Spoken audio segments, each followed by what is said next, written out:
welcome. I'm Dr Shireen. I'm a GP from London and a mother of one, and have experienced firsthand the impact of RSV when my son fell ill with a lower respiratory tract infection as a baby. As a brief reminder of what we discussed in our first episode, Sanofi has launched Together Against RSV, a disease awareness initiative that aims to educate parents, expectant parents, and caregivers about RSV in infants. The goal is to equip parents with the information they need to better spot the signs and symptoms of RSV-related illnesses. Most RSV illnesses in babies are mild and they clear up on their own. However, some cases can be more serious and require hospital care. RSV is a leading cause of LRTIs and hospitalisation in children worldwide, affecting 90% by age 2, equivalent to almost 2 million children in the UK. In today's episode, we'll look at a survey of 1,500 UK parents commissioned by Sanofi, which has revealed that over a third of parents experience a negative mental health impact when caring for infants with lower respiratory tract infections. 37% feel they have a lack of understanding on how to manage children's respiratory illnesses from home, and 69% find information online overwhelming and/or contradictory, making it difficult for them to know what to do. The survey also showed 38% state that their mental health was extremely impacted when their infant suffered with a respiratory illness. COVID-19 has changed parent views too, with 42% now more concerned about their children contracting a respiratory illness. Our panel today includes Professor Paul McNamara, Professor in Child Health at the University of Liverpool, social media influencer and parent Kelly Knox, and parent Lorna Smith, whose baby had a lower respiratory tract infection caused by RSV. It's great to have you all here on today's episode. Thank you very much for joining us. Lorna, I'd like to begin with you. Your little one had RSV, so I'd love to hear your reaction to the survey findings and if it fits in with your experiences. Yes, I can relate to everything that was in the survey. My little one, he was 8 months when he got RSV, and when he contracted RSV, obviously I didn't know what it was at the start, and that was at the time when I was Googling in the middle of the night, trying to figure out what are these symptoms, what do they mean, what do I do next. As a parent as well, you're kind of constantly in a kind of worrying state a lot of times, and when they're ill, it just elevates. So you're feeling like that mixture of worry, guilt. Am I doing the right thing? Am I not doing the right thing? Am I being overprotective? Is he ill enough that I have to ring 111? So many questions go through your head that I'm not surprised most parents feel completely overwhelmed, and it impacts their mental health. Yeah, absolutely. I mean, being a parent's stressful at the best of times, so let alone when your child's unwell.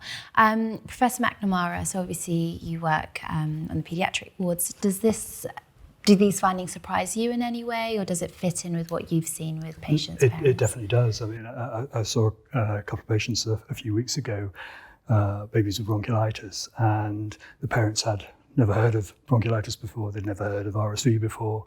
So it definitely rings true that, it's very true. And do you think that increasing the awareness of RSV can help lessen that impact on parents? I think increasing awareness of RSV, or increasing the awareness of bronchiolitis as well, would make a difference. I think making parents more knowledgeable about the condition and about the virus, the various viruses that can cause bronchiolitis, would make a difference. And just while we're on the topic, if you could just remind us the difference between RSV and bronchiolitis. Well, RSV is a virus, and it causes about 70, maybe 80% of cases of bronchiolitis. So bronchiolitis is the condition, RSV is the virus that most commonly causes it. Okay, and the majority of people that have RSV, they get better by themselves, and it's mild. Yeah, I mean, most babies, most children that get RSV infection will have just mild upper respiratory tract, common cold symptoms.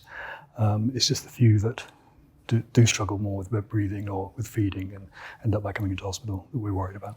They're the ones you worry about, and they're the ones that really we want to the parents to be informed enough that they can sort of know where to get the help and where and when to get the help. And so in terms of raising awareness, Lorna, what are the best ways do you think that we can help raise awareness of this virus? From my perspective, I had never heard of RSV.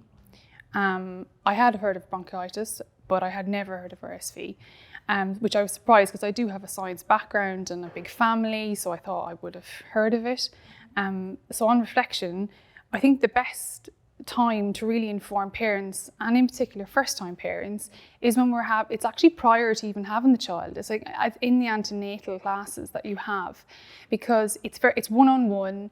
You're obviously very aware you're having a baby, so you're trying to actively listen and take in information, and like knowledge is power. If you feel like you're more knowledgeable, you feel a lot more in control, and that's a lot of it. It's with a parent, it's the out of control feeling that makes you feel so worried. So even if you feel somewhat in control of going, I know this symptom, this could be RSV, it may be okay, but it may escalate, and then it'll give you that information on when to act. Yeah, I suppose what you're also saying is 3 a.m. when your child's unwell, that's not the time, ideally, where you'll be Googling symptoms. Yeah, you're panicking. And when you're Exactly. panicking and you're already in that very stressful situation. And that's exactly the situation I was in. It was in the middle of the night, because during the day we had already gone to the GP thinking actually it's been going on a little while now. We better just go to the GP, check. She gave us really good information. Look, he looks okay now, but his breathing is a little bit laboured. But monitor, and if it does get worse, ring 111. And in the middle of the night, like I put him to bed and he seemed okay.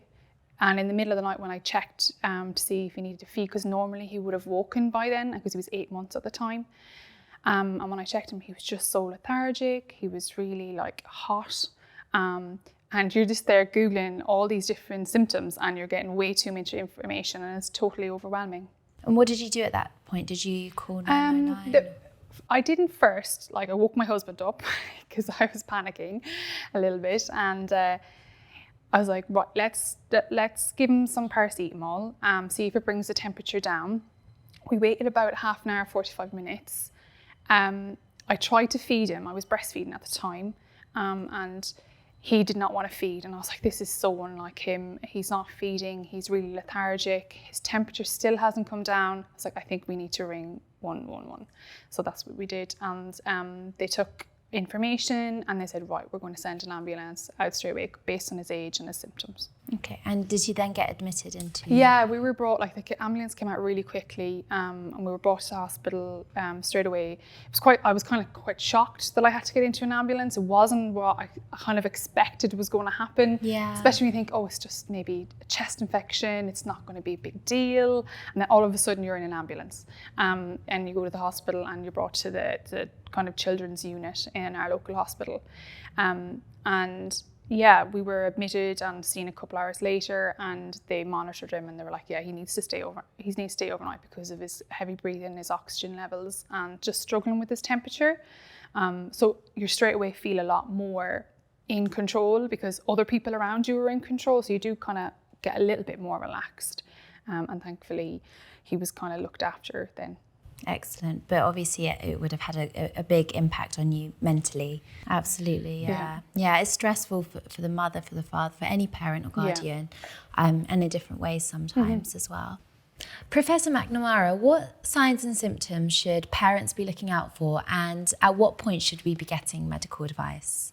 Okay, so most babies who get RSV infection just get upper respiratory tract symptoms, common cold-like symptoms. But those babies that do get bronchiolitis, they can struggle with their breathing. They'll often have quite a harsh sounding cough. They can have a wheezy sounding cough. They might struggle with feeding. They won't possibly have as many wet nappies as normal. So those sort of symptoms really. Okay, and at what point should they be going to see the GP versus calling 999? If your child's irritable, not feeding, maybe feeding less than half of what they should normally feed, if they've got the temperature doesn't really come down, those sorts of symptoms, I'd either call 111 or I'd try and make an appointment to see a GP. Okay, and calling 999? or if your child's really struggling to breathe, and if they're having pauses in their breathing, or if they're struggling to the extent that they're grunting, that's the red flag, and would call 999. If they're floppy, not really responding well to not taking their feeds at all. Okay, so it sounds like there's obviously quite a wide spectrum of symptoms that a child can get with RSV. Absolutely. And the more severe ones are the real difficulty in breathing and going blue, floppy, unresponsive, you would call. Absolutely. I mean, that's something I didn't mention, but actually if they've got a blue tinge around on their lips or in their tongue, then yes, that's a red flag as well, and they should seek medical help. Okay, so it sounds like RSV can provide someone with a whole range of symptoms, from quite mild to very severe, where it can be life-threatening. So I think one of the most important things as parents is knowing at what point to call who. Yes. And obviously the difficulty breathing, the going blue and unresponsive is 999. So that's really, really good to know. So the campaign that Sanofi are running, the Together Against RSV campaign, the main goal is to equip parents with information and to help raise awareness about RSV and the different signs and symptoms to look out for. Kelly, you're a parent influencer. What role do you think that parent influencers can have to help raise awareness of this campaign and of RSV?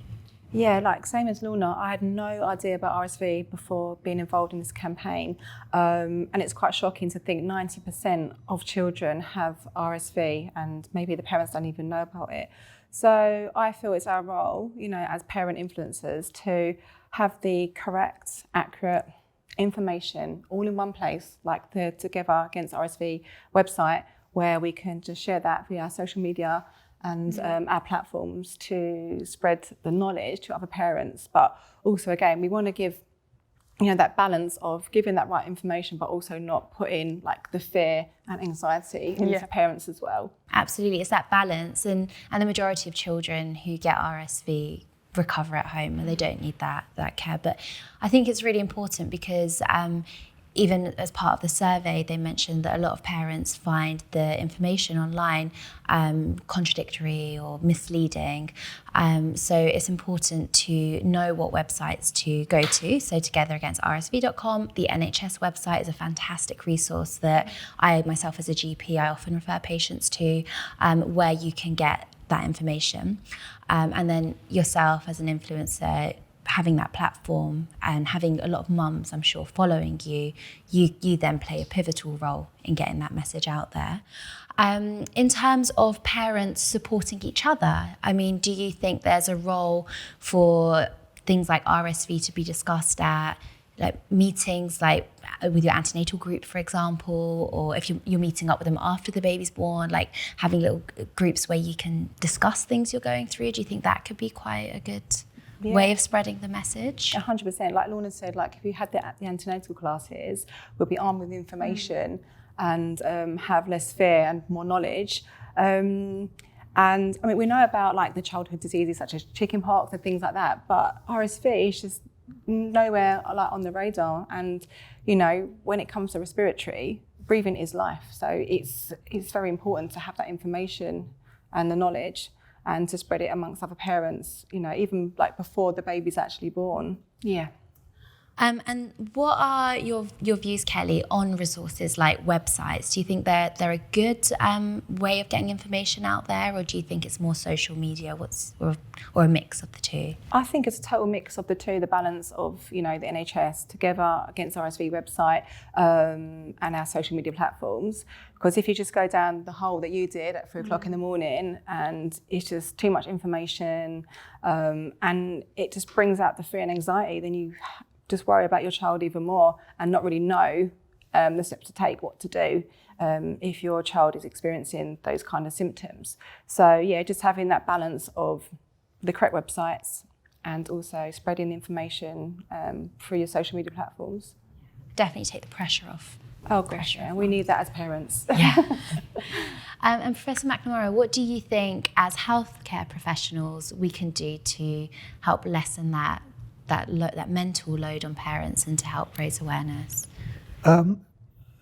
as I think we've already said, really, it's about providing good quality information at appropriate times. So whether that's antenatally or via the health visitor soon after birth, or via GP visits, or through websites like the NHS website, which I think I completely agree with you. I think it's a fantastic website. It provides really, really useful information about what to do when your child becomes unwell with bronchiolitis, when to bring them up to the hospital, and so forth. Kelly, just coming on to, again, the mental health impact childhood illnesses can have on parents. I mean, it can be huge. What are your experiences based on being a parent influencer, things that you may have experienced with your own children, or amongst other influencers or other parents you've spoken to? Yeah, so I have 2 children. My son's 7 and my daughter's 2.5. She was born literally a week before COVID happened.